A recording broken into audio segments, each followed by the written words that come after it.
Hello students, आज का हमारा टॉपिक है वायरल हेपेटाइटिस। ये भी community health care lecture series का टॉपिक है। ये आई थिंक आपकी यूनिट सेकंड का टॉपिक है, कम्युनिटी हेल्थ केयर का।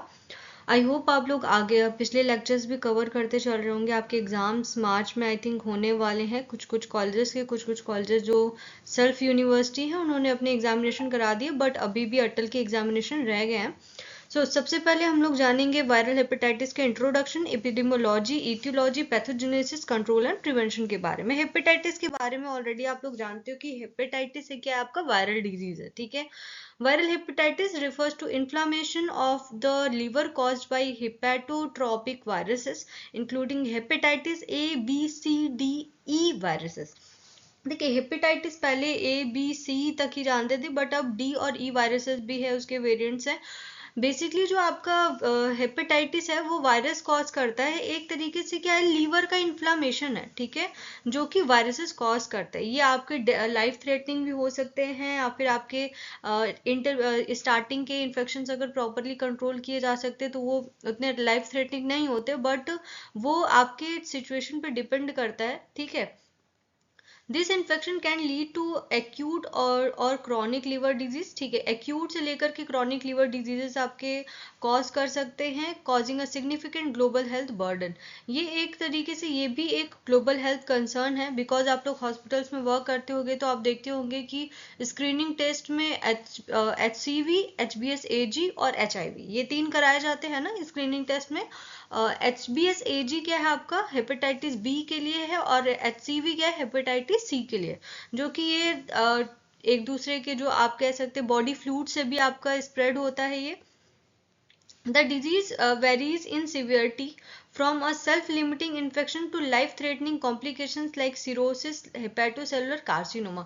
देखिए, जो डिजीज है ना, उसकी सीवियरिटी आपकी अलग वेरी करती है, एक जैसी नहीं होती, वेरी करती है। या आप ये जो इन्फेक्शन है या फिर सेल्फ लिमिटेड रहेगा, यानी कि ज़्यादा स्प्रेड नहीं होता, बट कभी कभी क्या होता है कि ये सिरोसिस और हिपैटोसेलुलर कार्सिनोमा भी कॉज करता है। ठीक है, लीवर सिरोसिस भी कॉज करता है और हिपैटोसेलुलर कार्सिनोमा भी कॉज करता है, जो कि काफी ज्यादा लाइफ थ्रेटनिंग हो जाता है। नेक्स्ट हम लोग बात करते हैं एपिडेमियोलॉजी, ग्लोबल बर्डन पे। तो hepatitis is a major global health issue affecting millions worldwide. The epidemiology characteristics differ among the various types. देखिए, जो हेपेटाइटिस है ना, ये भी एक मेजर ग्लोबल हेल्थ इशू है, जो कि मिलियंस लोगों को अफेक्ट करता है। ठीक है, हॉस्पिटल से भी काफी ज्यादा स्प्रेड होता है हेपेटाइटिस बी। तो जो भी मेडिकल प्रोफेशनल्स होते हैं, पैरामेडिकल्स हो या फिर नर्सिंग हो या फिर आपके मेडिकल स्टूडेंट्स हो, पहले हेपेटाइटिस बी की वैक्सीनेशन प्रॉपरली करा लेते, तभी उनको हॉस्पिटल में एंटर करना चाहिए। देखिए, जो इनका एपिडेमियोलॉजी का जो कैरेक्टरिस्टिक है ना, वो उनके टाइप्स पे डिपेंड करता है।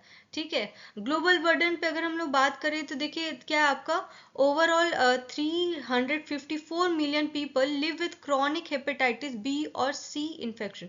ओवर 354 मिलियन पीपल जो हैं वो क्रॉनिक हेपेटाइटिस के पेशेंट्स है, हेपेटाइटिस बी और सी के, हेपेटाइटिस बी और सी के, यानी कि ये बहुत ही ज्यादा नंबर्स है। ठीक है, hepatitis B and C are responsible for 1.3 million deaths annually. एक साल में लगभग 1.3 मिलियन डेथ्स के रिस्पॉन्सिबल है क्या, हेपेटाइटिस बी और सी, यानी कि काफी ज्यादा मेजर कंसर्न है ये। ठीक है, hepatitis A and E are endemic in developing countries due to poor sanitation. Hepatitis A और ई जो है वो आपका जो डेवलपिंग कंट्रीज है वो पुअर सैनिटेशन की वजह से बेसिकली आपके स्प्रेड होते हैं। एपिडेमियोलॉजी प्रिवलेंस की बात करते हैं। हेपेटाइटिस ए जो है आपका highly endemic in area with poor hygiene, common in children. ये बच्चों में ज्यादा कॉमन होता है, प्रॉपर सैनिटेशन और हाइजीन न मेंटेन करने की वजह से काफी ज्यादा स्प्रेड होता है ये। देन दूसरा hepatitis B, highly prevalent in Asia and sub Saharan Africa. Mother to child transmission is a major route. जो मदर टू चाइल्ड का जो आपका ट्रांसमिशन होता है ना, ये मेजर रूट होता है हेपेटाइटिस बी का। ठीक है, हॉस्पिटल से भी आप इन्फेक्टेड होते हैं। अगर कोई पेशेंट है हेपेटाइटिस बी का, अगर आप प्रॉपरली केयर नहीं करते हो, ठीक है, उसका जो ब्लड है वो आपके हैंड्स में लग गया, कहीं कट है, तो वो उसके थ्रू भी ट्रांसमिशन होता है वायरस का। ठीक है, और दूसरी चीज क्या है कि ये सबसे ज्यादा जो एशिया और सब सहारन अफ्रीका है, वहां पे सबसे ज्यादा ये प्रिवलेंट है, सबसे ज्यादा ये स्प्रेड हुआ है। Hepatitis C found worldwide, ये हेपेटाइटिस सी वर्ल्ड वाइड मिलता है आपका with high rates in Egypt. Egypt में, पाकिस्तान और जो आपका कुछ पार्ट्स ऑफ यूरोप है वहां पे सबसे ज्यादा high rate of hepatitis C के देखे जाते हैं, जिसको HCV भी कहा जाता है। हेपेटाइटिस डी, ठीक है, occurs only in HBV infected individual. जो HBV यानी हेपेटाइटिस बी के जो पर्सन है ना, पेशेंट्स है, उनमें ही हेपेटाइटिस डी का भी इन्फेक्शन होता है, ठीक है। Prevalent in Mediterranean reason and parts of Asia, कुछ पार्ट्स ऑफ एशिया और कुछ आपके मेंडेरियन जो एरियाज है वहां पे ही ज्यादा आपके मिलते हैं ये। तो बेसिक ये जो हेपेटाइटिस बी के जो पेशेंट है ना, उन्हीं में ही ये ज्यादातर अकर होता है, हेपेटाइटिस डी, ठीक है। देन हेपेटाइटिस ई के बारे में बात करते हैं, HEV जिसको कहा जाता है, common in south Asia and Africa, associated with contaminated water. ये जो है ये साउथ एशिया और अफ्रीका की जो एरिया है वहां पे ज्यादा मिलता है। ये एसोसिएटेड होता है किससे? कंटामिनेटेड वाटर से, ठीक है। तो ये 5 आपके हुए, hepatitis A, B, C, D और E, ठीक है। जो सबसे ज्यादा वर्ल्ड वाइड है वो आपका हेपेटाइटिस C है, और उसके अलावा जो एशिया में है वो आपका हेपेटाइटिस B है। A आपका सैनिटेशन से रिलेटेड है, ज्यादातर बच्चों में होता है, ठीक है। हेपेटाइटिस D सिर्फ और सिर्फ जो हेपेटाइटिस B के पेशेंट है उन्हीं में आपका मिलता है। फिर और जो हेपेटाइटिस E है ये साउथ एशिया और अफ्रीका में है, ये कंटामिनेटेड वाटर से एसोसिएटेड होता है, ठीक है। देन इसके बाद हम बात करते हैं कॉजेटिव एजेंट क्या है। Causative agent, hepatitis A virus का जो कॉजेटिव एजेंट है वो है आपका पिरकोना वेरिडी फैमिली का जो आपका वायरस है, RNA वायरस है, ठीक है। जो हेपेटाइटिस वायरस वो क्या आपका RNA वायरस है। Transmission faecal oral route via contaminated food और वाटर से। देन उसके बाद हेपेटाइटिस बी वायरस है हमारा, हेपेटाइटिस बी DNA वायरस है, ठीक है। ये डिफरेंस ध्यान दीजिएगा, हेपेटाइटिस ए है RNA वायरस है, हेपेटाइटिस बी क्या है? DNA वायरस है, ठीक है।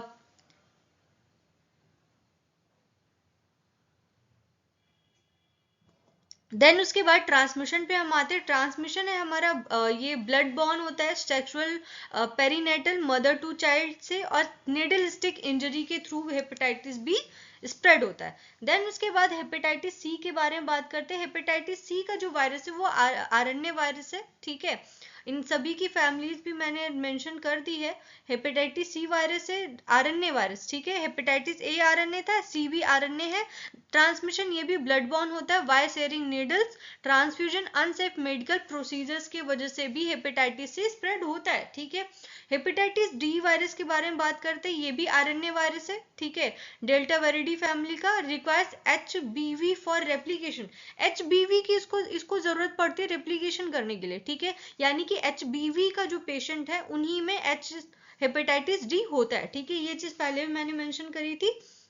देन उसके बाद क्या आपका ट्रांसमिशन, देखिए ये RNA है, ये RNA वायरस है और ये DNA वायरस है। दैट मीन्स कि जो DNA का रेप्लिकेशन होता है, ठीक है, उसके थ्रू ही ये RNA वायरस में कन्वर्ट होता है। इसका जो आपका जो DNA है, ठीक है, वो ओपन होता है तो ये उसी से RNA का फॉर्मेशन हो रहा है इसका, ठीक है। यहाँ पे ये देख लीजिएगा, ट्रांसमिशन ब्लड बॉन्ड सिमिलर टू HPV। इसका भी जो भी आपका ट्रांसमिशन है ब्लड बॉन्ड है और सिमिलर है किसके? हेपेटाइटिस बी से।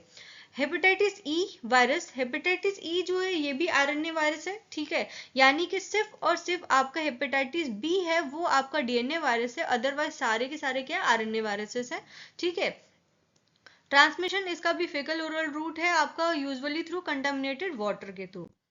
नेक्स्ट हम आते हैं पैथोजेनेसिस, ठीक है। एंट्री एंड रेप्लिकेशन कैसे हो रहा है? सबसे पहले देखिए जो पैथोजेनेसिस है ना, उसके बारे में बात करते हैं। तो the pathogenesis of viral hepatitis involves direct viral cytopathic effect and immune mediated damage. The severity varies based on the type of virus and host factor. देखिए जो पैथोजेनेसिस है वायरल हेपेटाइटिस का, उसमें डायरेक्ट जो आपका साइटोपैथिक इफेक्ट और immune mediated जो damage होता है ना, वो डायरेक्टली इन्वॉल्व रहता है इसमें, ठीक है। यानी कि जो वायरस है वो डायरेक्टली जो हमारे इम्यूनिटी है, इम्यून मीडिएटेड डैमेज ये कॉज करता है बेसिकली। इसकी जो सिवियरिटी है वो बेस्ड होती है वायरस के टाइप पे और होस्ट फैक्टर पे, ठीक है।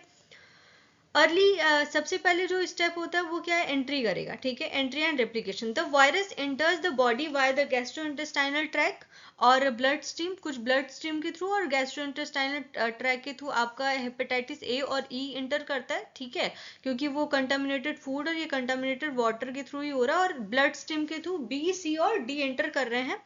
देन उसके बाद क्या हो रहा है, it reaches hepatocytes in the liver and begins replication.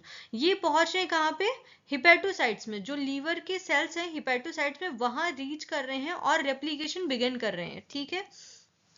Then उसके बाद सेकंड क्या हो रहा है, इम्यून रिस्पॉन्स। अब देखिए इम्यून रिस्पॉन्स यहाँ पे मीडिएटेड डैमेज क्यों कहा गया, इसके बारे में हम लोग अभी बात पता चल जाएगा आपको। इम्यून रिस्पॉन्स एंड लीवर, अब देखिए जाहिर सी बात है कि जो हिपैटोसाइट का डैमेज हुआ, ठीक है, due to cytotoxic T cell response, hepatocyte damage occurs due to cytotoxic T cell response. अब देखिए जो वायरस एंटर किया हमारी बॉडी में, ठीक है, वो हमारे सेल को इंजरी कर रहा है, तो हमारी बॉडी इन्फ्लामेटरी रिस्पॉन्स देती है, ठीक है।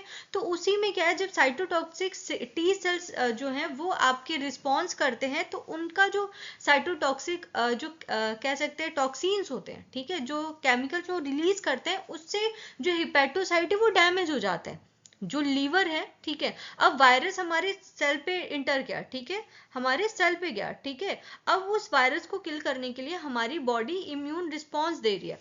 सपोज दैट ये क्या है, ये सेल है, ठीक है, यहाँ पे वायरस है, इसी पे क्या है, वायरस है हमारा, ठीक है। अब हमारी जो टी सेल्स है उनको ये सिग्नल मिल रहा है कि यहाँ पे कुछ फॉरेन बॉडी है, तो ये आपके साइटोटॉक्सिन रिलीज करेंगे, ठीक है। ये साइटोटॉक्सिन रिलीज कर रहे हैं, तो वायरस के साथ साथ क्या जो हिपैटोसाइट्स है वो भी डैमेज हो रहे हैं। वायरस तो नहीं हो रहे डेथ, बट जो हमारे सेल्स है वो डैमेज कर रहे हैं, डैमेज हो रहे हैं, ठीक है।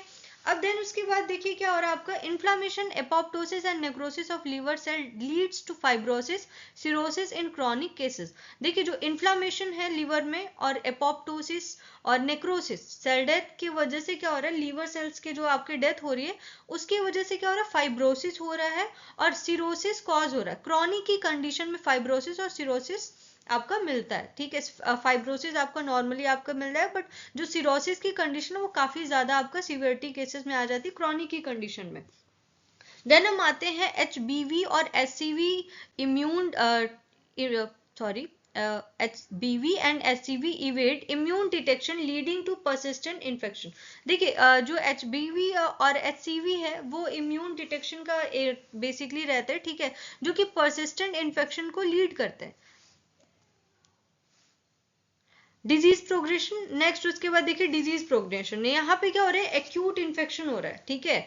डिजीज का प्रोग्रेशन क्या है, पहले तो एक्यूट इन्फेक्शन हो रहा है, देखिए पहले क्या होगा, फीवर आएगा, जॉइंडिस होगा, एलिवेटेड लीवर एंजाइम्स होगी, जब स्टार्टिंग के केस रहेंगे, धीरे धीरे वो आपका क्रॉनिक इन्फेक्शन किसमें होगा, HBV, HCV और HDV के केसेस में, ठीक है, leads to progressive liver fibrosis, cirrhosis and hepatocellular carcinoma. धीरे धीरे वो आपका सारे सेल डैमेज होते जाएंगे, जो कि फाइब्रोसिस कॉज करेगा, सिरोसिस कॉज करेगा और हिपैटोसेलुलर कार्सिनोमा कॉज कर सकता है, ठीक है। देन उसके बाद क्या आपका, fulminant hepatitis rare in HAV, HEV, HBV, rapid liver failure with high mortality. देखिए जहां पे रैपिड लिवर फेलियर हो रहा है, तुरंत जो लिवर है वो आपका फेल हो रहा है और जिसकी वजह से डेथ भी इंक्रीज हो रहा है, ये आपका फुलमिनेंट हेपेटाइटिस है, जो कि HAV, HEV, HBV में रेयरली होता है, बट HCV में काफी ज्यादा देखने मिलता है, ठीक है। HCV और HDV की कंडीशन अगर रहती है तो उसमें काफी ज्यादा हायर मोर्टेलिटी रेट देखने मिलता है। देन उसके बाद हम बात करते हैं कंट्रोल एंड प्रिवेंशन के बारे में। तो सबसे पहला है vaccination. Hepatitis A inactivated HAV vaccine recommended for travellers, children and high risk individuals. Hepatitis A का भी वैक्सीनेशन कराना है, हेपेटाइटिस बी का भी आपको वैक्सीन आते हैं, ठीक है।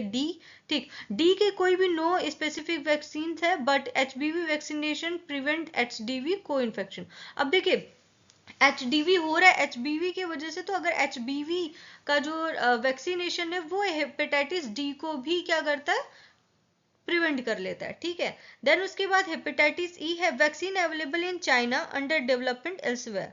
देखिए चाइना में है, बट बाकी जगह पे हेपेटाइटिस ई का अभी वैक्सीनेशन नहीं है। देन उसके बाद हम नेक्स्ट बात करते हैं हाइजीन एंड सैनिटेशन। फर्स्ट आपका प्राइमरी है वैक्सीनेशन, सेकंड है हाइजीन एंड सैनिटेशन। प्रॉपर जो आपके हैंड वॉशिंग है, सेफ ड्रिंकिंग वाटर है, ठीक है, जिसकी वजह से क्या होता है, सैनिटेशन की वजह से हेपेटाइटिस ए और ई के जो ट्रांसमिशन है उसको रोका जा सकता है। बिकॉज वो क्या है, गैस्ट्रोइंटेस्टाइनल ट्रैक्ट के थ्रू ही आपका स्प्रेड होता है हेपेटाइटिस ए और ई, ठीक है, कंटामिनेटेड फूड और वाटर से। खास करके जो ई है वो वाटर से और वो क्या आपको फूड से भी होता है, ठीक है।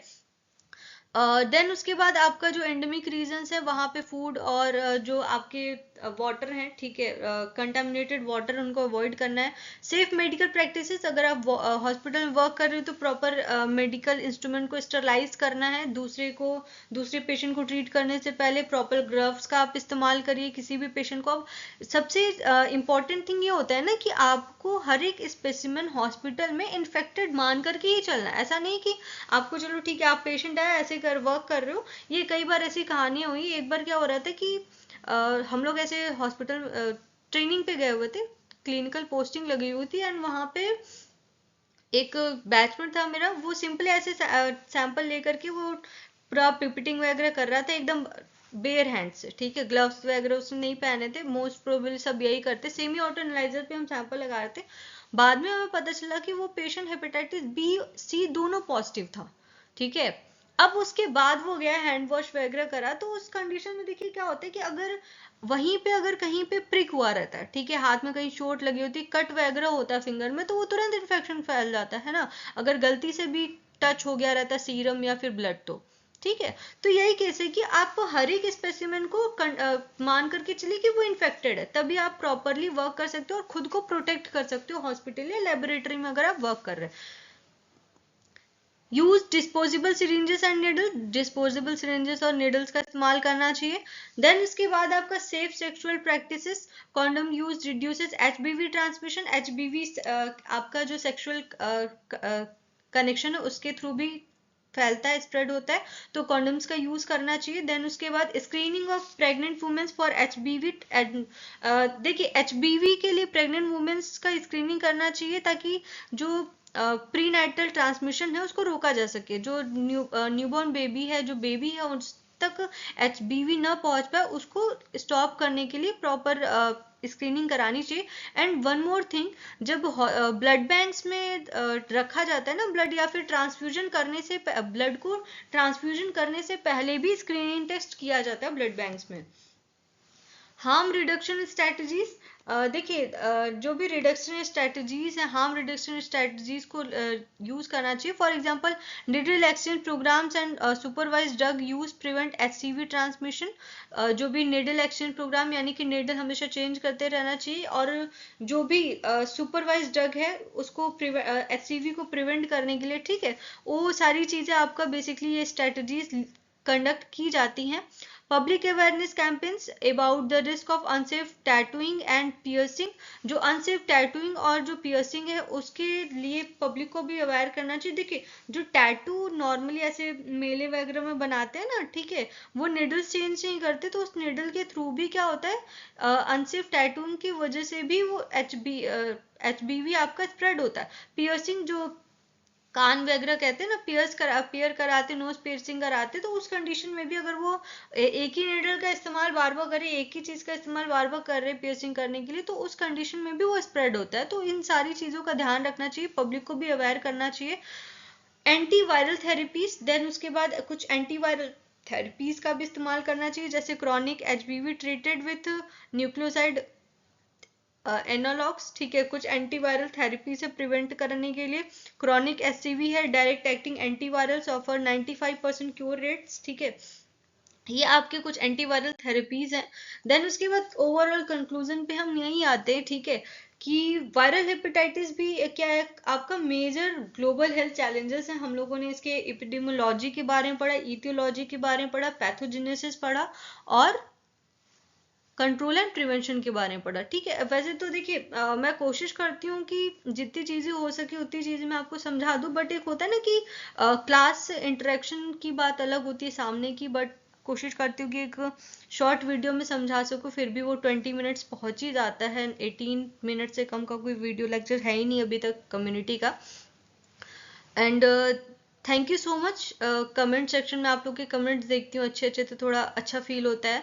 मुझे पता है व्यूज़ ज़्यादा नहीं जा रहे, अभी 10-15 व्यूज़ ही रहते हैं जो भी कम्युनिटी के, बट मेरा मेन मोटो यही है कि मैंने देखा है अभी तक अटल का कोई भी सिलेबस कंप्लीट नहीं कर रहा है, सो मैंने इस पे फोकस करने का ट्राई करा है। तो अगर आप लोग प्लीज़ अगर वीडियो देख रहे हैं तो शेयर करें, थोड़ा सपोर्ट कर दोगे तो मुझे भी थोड़ा अच्छा लगता है। अगर 100 व्यूज भी होंगे ना तो मैं एकदम खुश हो जाती हूँ कि हाँ, व्यूज सिर्फ नहीं चाहिए, मुझे कमेंट भी करके आप लोग बताओ कि हाँ आप लोग देख रहे हो, सुन रहे हो, तो थोड़ा सा मुझे भी होगा, आइडिया मिलेगा कि हाँ सही जा रही हूँ नहीं जा रही हूँ। क्योंकि वीडियोज अपलोड करती रहो, कोई रिस्पॉन्स ना आए तो फिर थोड़ा सा डिमोटिवेटेड फील होता है।